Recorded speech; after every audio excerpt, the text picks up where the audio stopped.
What did you think about the whole visit from Nick Fuentes and Kanye West going to Mar-A-Lago? What are your thoughts on that? Honestly, this is the first time I heard of this, so I don't know if I have anything worthwhile even talking about. Okay, Adam, what do you think about it? Look,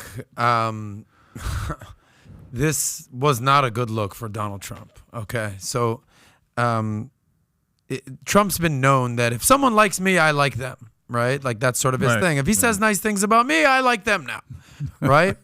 But this was the exact opposite of a positive direction for Trump. I mean, the bottom line is you have people that were so staunchly in his camp. You see what Ann Coulter just said? No. Ann Coulter was, if you recall, the first person to accurately... On Bill Maher. She was the first person and they to accurately... They laughed at her. They laughed her off stage. Everyone, oh, you dumb bitch, you don't know nothing. It turns out she was right. She was right. She is now basically saying, I am so done with this guy. Read the news. Ann Coulter's saying this. Then you've got, the whole Fox Murdoch situation. Murdoch's done with him, right? There's this groundswell of people just saying like, look, man, you've done some good stuff. You've done some bad stuff. Time to exit stage left. And when I say that, I don't mean like the 30% of America that is his staunch base. Sure. I mean everyone else. And that's the problem in this country right now is that 30% of the country, look right here, right-wing pundit Ann Coulter dismisses Rhino Trump, says he's so done. And you've got the McConnells of the world, and you've got the Bill Barrs of the world, and the VP Mike Pence of the world, all basically saying, look, Don, thank you for everything. We're kind of over you. And then who's everybody? The latest flavor of the day is everybody's on DeSantis right now. And this isn't even my opinion. Who cares what Adam has to say? I don't think he's the flavor of the day. I think he's growing because of his performance as a governor. True that. Let's be fair with that. Yeah. Correct. But the reason why he's in the national media is because he's the counterpart or the better alternative to Trump. That's sort of how the media is portraying him. But forget about what Adam thinks. Forget about Republicans think. What you need to focus on is what independents think. We all just saw what happened in the midterms.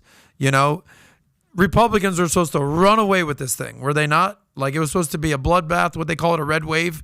It was like a red teardrop because independents broke overwhelmingly for the Democrats.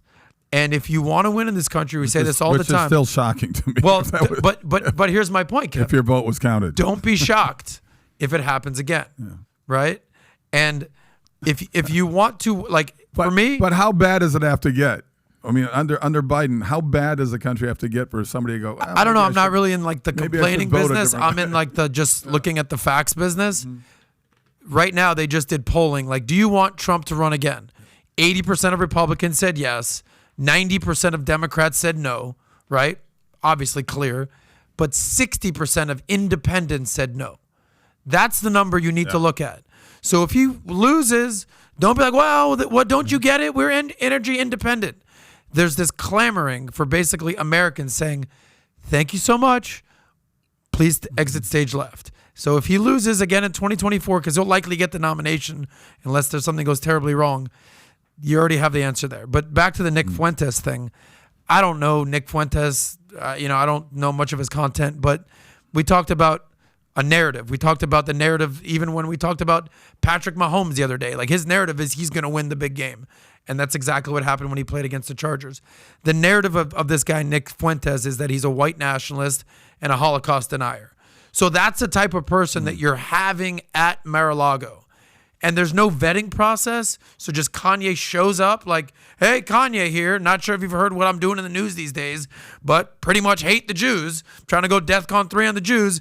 By the way, I'm going to bring a Holocaust denier with me. We're going to hang out with you for a little while, Trump. Yeah, not good. And now Trump's walking this back.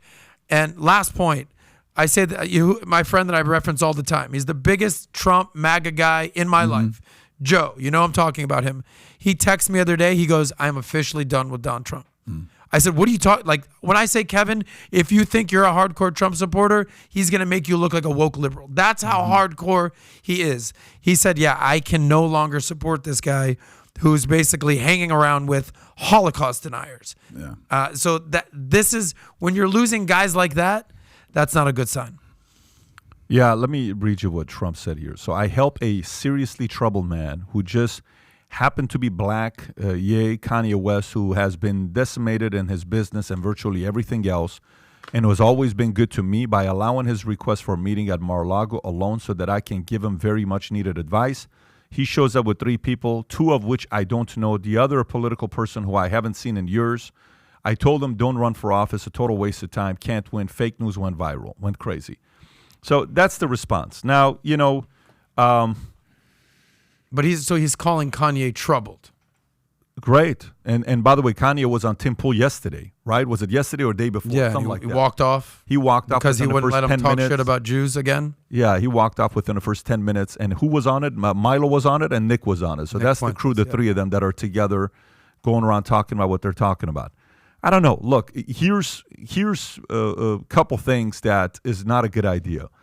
In a marketplace, whether you like it or not, you're going to be judged by who's around you, okay? That's how it is in business. Mm-hmm. That's how it is in sports. That's how it is in everything you do. If you come up and say your campaign is you, Milo, and Nick Fuentes, I had a meeting with Milo once 6 years ago, 5 years ago. I don't know what timeline it was. I was in Orlando or somewhere like that, and we met up, and we had a conversation together about his father, I want to say. I think we even have a video. We never went live with it. About his upbringing, how his relationship was with his dad. That's where my curiosity was with Milo. I don't know who Nick is. But for a Trump, you got to know who's coming to your place, and you got to filter those people out. And for Kanye, you wanting to run at a time like this, and you're going around walking off of sets. Anytime somebody walks off a set, I don't know if that's showing any kind of strength with where you're at. Wasn't a good look. Did you actually see the podcast on what happened, what led to him getting off? Did you watch the whole thing? Yeah, the first 10 minutes? I watched the clip of him walking off. Did you get a chance to see him walking off? No, I didn't get a chance to see it.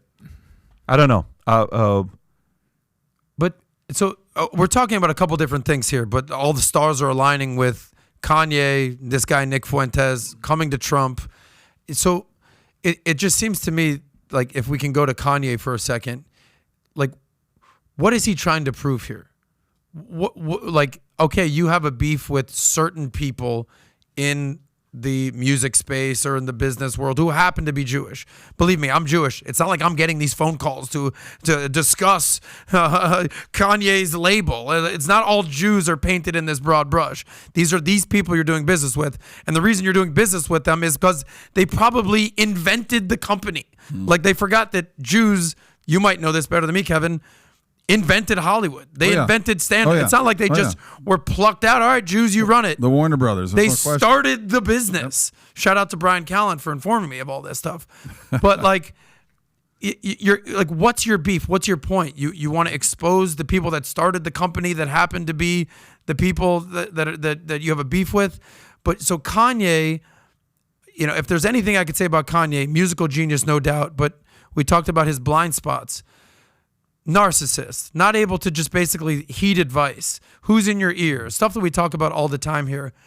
But you're basically saying, yeah, I've got myself in all this hot water, whether you agree with it or not, he's in hot water.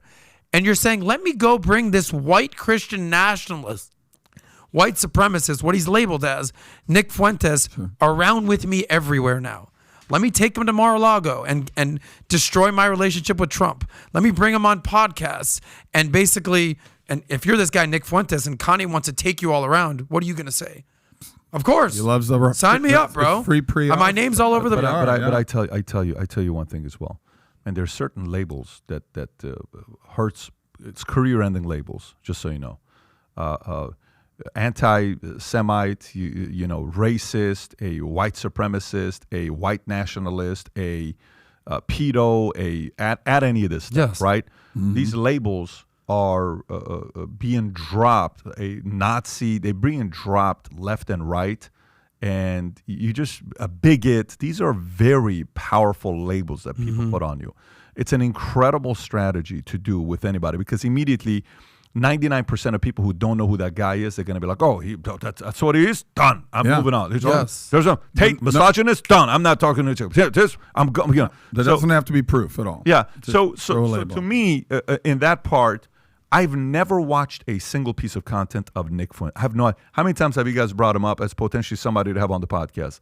And then a few times, for sure. Right? His name's come up a few times. I'm like, guys, I haven't seen anything to see. So I can't make an educated decision on where he's at. All I know is, as a person that tries to do his best as an emotional being to process with reason, I have to sit there and reason on who he is. I don't know him yet, so I can't jump to a conclusion and say he is that or he's not that, okay? People change, but Kanye's strategy on how he's communicating, there is a risk when you take a position and you put it out there.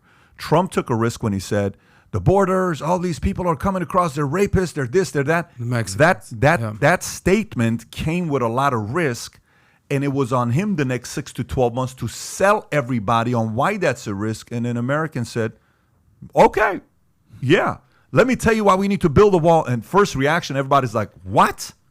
Yeah, if China's got a wall, why can't we have a wall? You live in a house. Nancy Pelosi's got a gated community with walls around her house. So let me get this straight. It's okay for people to build a house around a wall against their house, but it's not okay to build a wall against your country. What's wrong with that? Such and such does it. And you're like, oh, wow, okay. Voter ID. Mexico does voter ID. Why can't we do voter ID? And you're like, oh. So these are things that you have to sell. And Kanye hasn't done a good job selling. That's all there's to it. If he was a better salesperson of the controversial argument he made, then the audience would say, oh, okay, you know what? Fine, that's a good point. He's not been able to sell his point. Your job as a campaigner is to sell a point for others to say, that makes sense. That hasn't happened to enough people yet. Order your Future Looks Bright hat, click over here, and to watch the entire podcast, click here. Take care, everybody.